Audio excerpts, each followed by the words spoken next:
You are seated at the power table. I'm Shirley Osborne, writer, politician, journalist, global woman, and unflinching advocate for power for women. Biology is a fact. It is not a fence. Welcome to the post-Mother's Day audit at the power table. While much of the world spent the last weekend buying flowers, the digital zeitgeist was busy drafting an exit interview for the female mind, a loud and growing narrative that seeks to collapse the complete, full identity of woman into the single act of motherhood. They call it biological destiny. I call it a systemic recall, a calculated move to decommission high-performing womanly intellects, just as women are gaining ground in the architectures of power. Let's begin by addressing the most dangerous accolade, what I think is the most effective containment strategy ever handed to a woman. The idea that motherhood is her peak femininity. So on the surface, it sounds good. It sounds like a tribute. But in reality, all it is a containment strategy, a structural ceiling, a stop, a limitation. Because when you label a single biological function as the peak, the high point, the highest point, the apex, the pinnacle, the zenith, you turn every other possible intellectual conquest into a secondary feature. So things like strategy, leadership, professional accomplishment, global governance, all become secondary, less important, and therefore less aspirational for women. You create an architectural boundary that suggests that a woman's mind is merely a support system for her reproductive organs. That is a biological exit interview that the patriarchy has prepared for women. It's a systemic recall, like I said, designed to bring high-performing women back under domestic management and control. When women are told that their peak of potential resides in the home, they're being encouraged to exit. They're being subtly and not so subtly ushered out of the places, the arenas where power operates and where systemic change actually happens.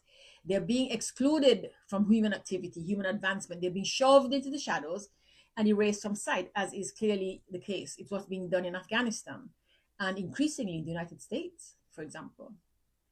So today at the power table, we're performing a systemic audit on this peak that they want women to just sit quietly upon. We move the conversation from the womb to the human will to advance, to explore, to grow, to be and do more. And we begin with the fact that we, women, are the architects of our own identity. We're not a script written by biology. So we are separating the material from the mind, exposing the intellectual de-skilling of women. And we're reclaiming the only thing that actually defines us. Sovereign agency. We are performing the most radical female act possible, the exercise of full human agency. We have a right to it. Pull up a chair. The audit begins now. Okay, so every year on Mother's Day, the cultural machinery pivots toward a very specific type of reverence and celebration. We are surrounded by a narrative that frames motherhood not as a choice or a form of service, but as the ultimate expression of womanhood. A biological destiny that supposedly supersedes all intellectual professional ambition. In other words, women are not supposed to have any higher ambition than serving men, making their children, taking care of their homes. So while the idea of motherhood is wrapped in floral tributes once a year or so, we must look deeper, however. We must look closer. We must look further underneath. Beneath this celebration lies what I call a systemic audit, an attempt to collapse the expansive architecture of the female mind into the single utility of the womb, as I said before. On Mother's Day, much of the world pauses to honor this labor of the womb, but beneath all these pretty cards and the curly-cued exaltations, there's a more clinical demand. Not just that this specific labor be recognized as a contribution, but as woman's entirety, as the entirety of women. We're being told that this is all that women should aspire to, and that anything else is an abdication of her natural role, because nature apparently made women just for making children. And women are being conditioned to accept that not only should they not want, but that furthermore, they have not the capacity for anything higher. So we shouldn't, it's not only that we shouldn't want anything higher, is that they're telling us we really don't have the capacity to do anything more, anything higher, other than minister to the man, making his children, maintaining his home, and without complaint, mind you, supplying every need that he wants her to. That is what they posit as the highest calling of women. You hear the red pill guys all over the place talking about what women should and should not do. You hear the fundamentalists, the religious people declaring that women are supposed to just obey and submit. That's what this is all about. But the highest calling of men, on the other hand, is never associated with the act of making and raising children, except to the extent that the man is acknowledged as the head of the house, the head of the family, the man of the house, the king of the castle. But let's just say this. Having the biological equipment to bear children is a capacity.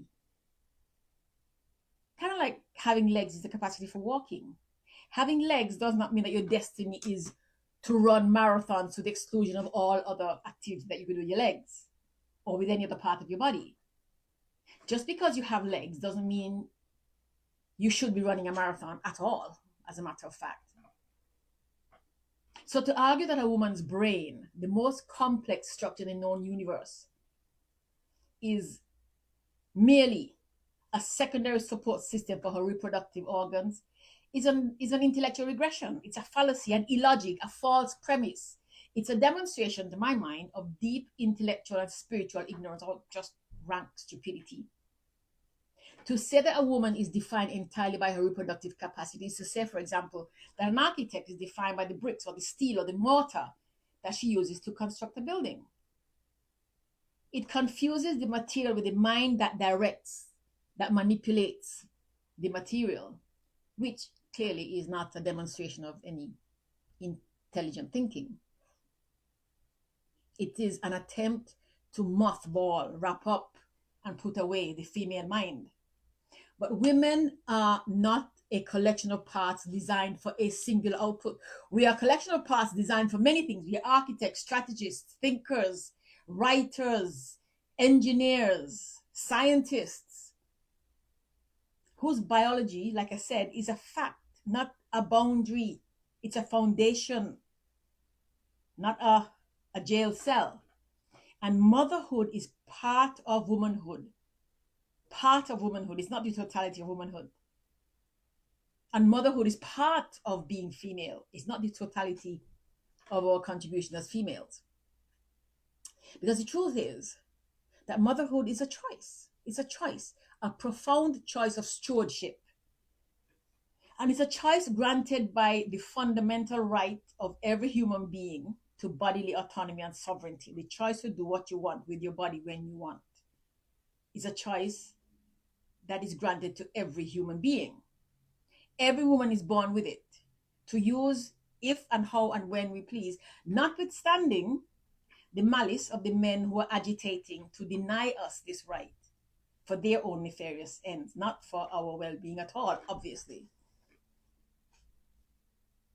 And notwithstanding the fact that the patriarchy resists this reality, this truth, and expends immeasurable energy and resources to deny women this right. The same right that men claim and which they defend with their very lives. To do this to women is to render women incompetent and unproductive. So, those of us who have internalized, accepted the conditioning, we need to stop confusing a capacity for birth with a lack of capacity for everything else. Let me say again, to have the biological equipment for reproduction is a fact merely of femaleness. So to suggest that this equipment dictates a woman's intellectual or social contribution or her potential for such is nothing less, nothing other than a domination and control strategy of the patriarchy. Now, there's a profound difference, a real difference between the labors of reproduction and the labors of production. And women have a right to choose either or both. as they want. So biological labor is an automated physical process. You have the machinery, you have a baby, you do the biological labor. And while it is very significant, but it does not require the exercise of any specifically high levels of strategy or the application of any rigorous intellectual function. Our body does what our body does. Our bodies do what our bodies do. Intellectual labor, however, is voluntary. It's a sovereign act. It's the labor of the will. The decision to build systems, influence policy, direct the course of history, or the decision to manage and organize a life. It's not one or the other. You can do any of these things. Motherhood is a magnificent human experience for those who choose it. But it is not a biological mandate that erases the need for a career, a calling, or a contribution to the global intellect. We're humans first, equipped with wombs, yes, but governed by our minds, by our brains. Let's talk about the brains for a minute. The brain is the single most complex structure in the universe, the human brain. And so it's kind of interesting that men who declare themselves to be these intelligent, all-wise, divine beings continuously fail to comprehend the reality that women were not created to serve them. It's astonishing. It's astounding how they have not figured that out. Women were not created to serve them, but women are creatures of the universe, here to express the entirety of ourselves, period. We are not sent here to be the slaves or servants of men, partners, co-workers, co-lovers, co-family builders. But women were never animals for men to domesticate. So for them to still be arguing after all these millions of years of human evolution that a woman's cognitive sovereignty, her ability to strategize, lead, and analyze is secondary to the biological process of motherhood is an act of intellectual de-skilling. It's indication of intellectual paucity. And it generates real questions about the quality of men's brains. If after all this time they still have not understood it, one has to have questions about the capacity of men's brains, because it's a simple concept. I mean, of course, we can all agree that it could have been difficult for men to accept when they were, millennia ago, when they were ignorant and unschooled. But with all this scientific and qualitative evidence available to everybody today, that so many men still harbor these primitive, these unhelpful beliefs is cause for wonder and concern about the quality of their brain function. It beggars belief. It is frightening because it has harmed and continues to harm not only many women, but all women and all men. And as a matter of fact, the entirety of the universe, all the flora and fauna, the soil itself, the waters are harmed by men's insistence that they are the be all and end all of everything. They get to be the deciders in chief. They get to make all the decision, and everything and everyone else must submit to them, must bow.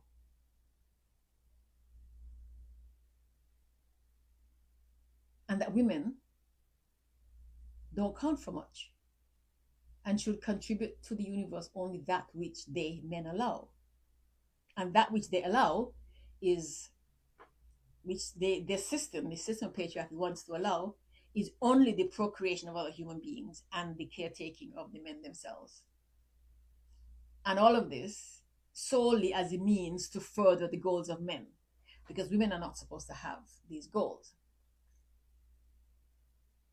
Now, in some very dark corners of the world, the gremlins of patriarchy are twittering that motherhood is peak femininity. Let's go back to that, peak femininity. And some women who are being co-opted into that are conditioned, are parroting the propaganda. But framing motherhood as peak peak feminism is a corruption of the word, an attempt to use the language of choice to remove choice. Think about it for a minute. Femininity, as it has been fed to us, is a construct. It's a construct of men, beings who had absolutely no idea what real femininity is. It's a definition created by the patriarchy of old, which was an assortment of primitive, unschooled, unwise, acquisitive, violent, megalomaniac, despotic, power hungry men. A bunch of human beings whose only interest was in ensuring that they and their interests and proclivities were served by women. These are men who, at best, had a passing familiarity with birth among the animals of the fields.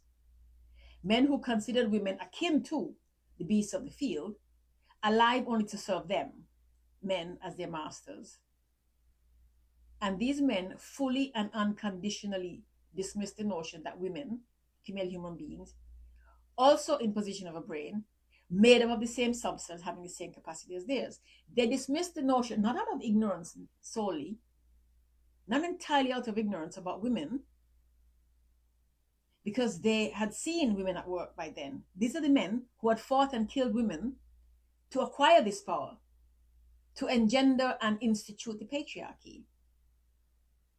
The men who burnt women at the stake, who drowned women to prove that they were or were not slaves. The men, religious men who said women should not enter the temples, women should not speak participate